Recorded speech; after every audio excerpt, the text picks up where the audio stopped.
I feel like some people just don't play the same game as me, and this is proof.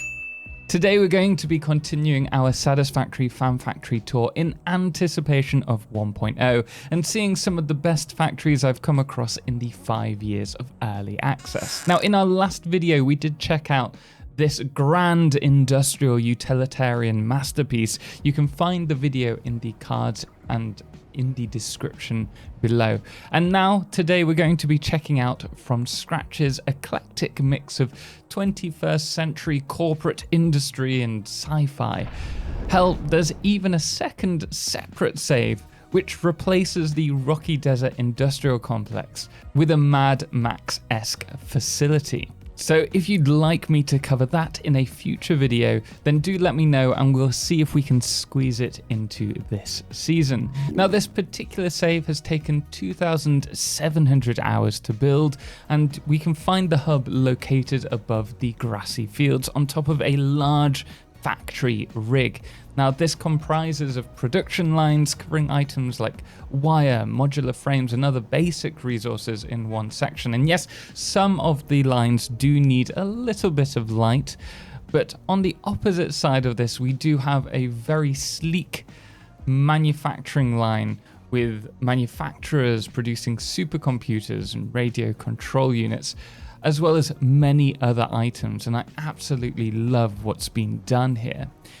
What I love specifically is the mix of assemblers alongside the refineries, which breaks up the monotony of lines of the same machine over and over again. And I love the idea of seeing the resources being produced under the buildables. This really is such a great reference as to how lighting and lumen should be used in our satisfactory saves, in my opinion. Of course, all of these resources here are being produced and head to the storage, which is located below the hub. When it comes to the storage, there are several storage halls which cover all of the producible items in game, including some dedicated areas for things like Nobelisk and rifle ammunition, which really do look fantastic. Now, we could spend a lot more time here covering the little factories that dot around the fields, and I'm particularly inspired by the mining setups that I see here. It looks clean, it's well spaced, and the coated floors along with the bright green logistics looks fantastic. And this is much more difficult to do than it looks. These resources are then sent to the pure refinery setups to really make the most of the resources. Now, one of the best elements of this build is the different factory lines designs, sometimes detailing all the different elements, and at other times taking a more simple approach with just a dash of color, which is just as easy on the eyes. Now, you'll find these refinery setups all over the world, most of which are transported via train to the other factories, which is definitely more about its utility, speaking about the rail lines, rather than design, and one of the few elements I would love to see shown a little bit more love in this build, especially when the highways look so incredible for the trucks. I've also got to say that the outposts look incredible.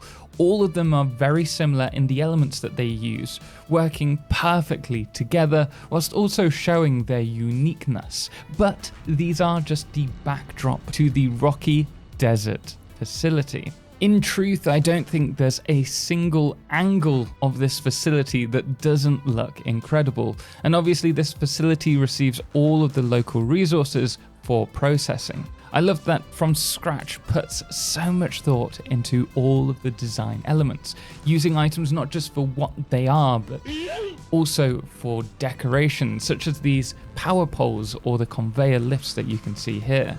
But you'll see elements like this being used throughout the builds. Now, there's plenty to take in here, but I really like the idea of using the trucks to tell the story of the world that it's in. For example, here being worked on for maintenance and the various materials that you can see dotted around. The main facility, though, is all about oil processing, but what makes this build stand out to me is how the factory and the architecture are blended together so well. This is what signifies a master builder to me in Satisfactory. And it just gets better with the color design. Everything just feels so well thought out in this build. At this point, we'll move away from the rocky desert. Now, scattered across the northern and Titan forest, you'll find plenty of small outpost factories worthy of your attention, each dedicated to the first step of processing a given item, whether that's pure Caterium ingots, polymer resin, aluminium, or even silica, as you can see here. Now, I particularly like in this factory that all the produced silica is brought along a bus at the top of the build before then being run back down this semi-conical roof. Fromscratch also makes an effort to always bring resources to or from the factories via trains that are situated below the factory, and I've only just realized this, but this is actually quite a nice approach as it means there's a clear flow of tiered items, with each level vertically being dedicated to more complex items before being sent to the train station below and sent on to the next factory to begin the process again, or to be delivered to the storage.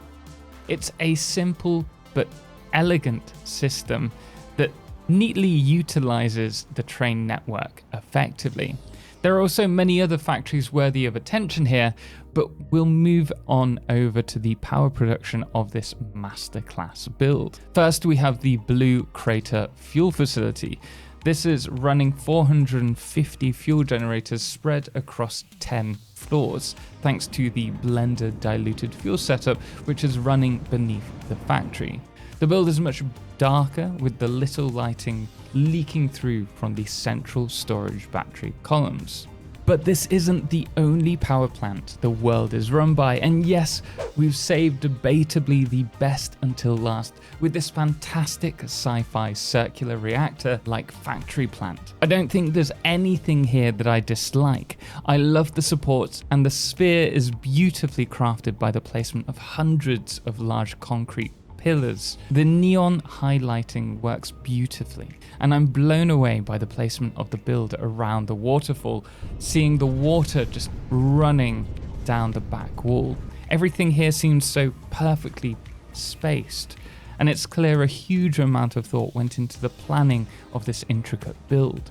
This particular build is designed around the production of nuclear fuel cells, and once again beautifully highlights the blending of factory and architecture in perfect harmony, and a design style that I am aspiring towards for 1.0. This build produces enough fuel cells to run a total of 32 fully overclocked nuclear plants spread across 4 floors, and it truly has left me speechless. Now, if you would like to submit your own factory for this series, then do make sure to head over to my Discord, the link is in the description below, and apply in the Factory Tour application section. But guys, we are going to leave it there for this one. Let me know your favorite element of this build, and we'll see you in the next video. Thanks does go to Fromscratch for sending me their beautiful save, as well as all of our amazing supporters on Patreon, most notably our Soloclipse patron, Firefless, as well as our Lunas, the Calamity, Ben, and Star, and our Blood Moon of the day, which today is Brain Slug. Until next time, as always, ciao for now.